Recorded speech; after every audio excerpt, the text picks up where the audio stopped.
അധിക്ഷേപ പരാമർശത്തിൽ കലാമണ്ഡലം സത്യഭാമയ്ക്കെതിരെ RLV രാമകൃഷ്ണൻ പോലീസിൽ പരാതി നൽകി.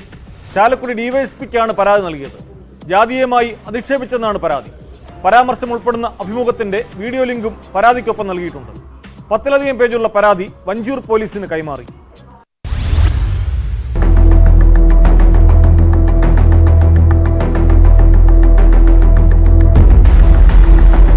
വ്യക്തിപരമായി അപമാനിച്ചുവെന്നും ജാതീയമായി അധിക്ഷേപിക്കാൻ ശ്രമിച്ചുവെന്ന് കാട്ടിയുമാണ് RLV രാമകൃഷ്ണൻ ചാലക്കുടി ഡിവൈഎസ്പിക്ക് പരാതി നൽകിയത്.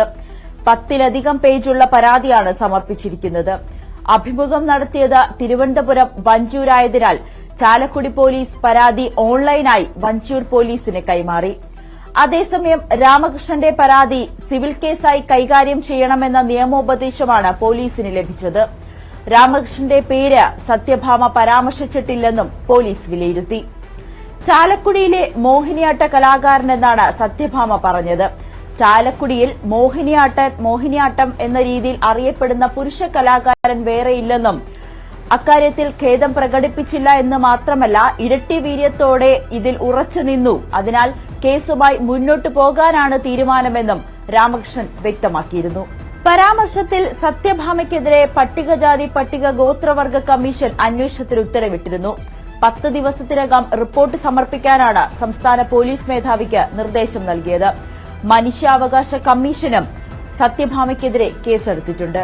2022 കണ്ടോൺമെന്റ് പോലീസ് സത്യഭാമയ്ക്കെതിരെ സ്ത്രീധന പീഡനത്തിന് കേസ് രജിസ്റ്റർ ചെയ്തിട്ടുണ്ട്. മരുമകളുടെ പരാതിയിൽ. ഈ കേസിൽ ജാമ്യം ലഭിച്ചതിന് പിന്നാലെയാണ് മറ്റൊരു പരാതി കൂടി. അതിനിടെ അതിരൂക്ഷ വിമർശനം സൈബർ ആക്രമണമാണ് നേരിടുന്നതെന്ന് സത്യഭാമ വ്യക്തമാക്കി. വ്യക്തിപരമായി മാത്രമല്ല, കുടുംബത്തെയും കടന്നാക്രമിക്കുന്ന രീതിയിലേക്ക് ഇത് പോകുന്നു. ആരെയും അധിക്ഷേപിക്കാനുള്ള രീതിയിലേക്കല്ല തന്റെ പരാമർശമെന്നും സത്യഭാമ വ്യക്തമാക്കി. എന്തായാലും RLV രാമകൃഷ്ണന്റെ പരാതിയിൽ പോലീസ് ഉടൻ അന്വേഷണം ആരംഭിക്കും.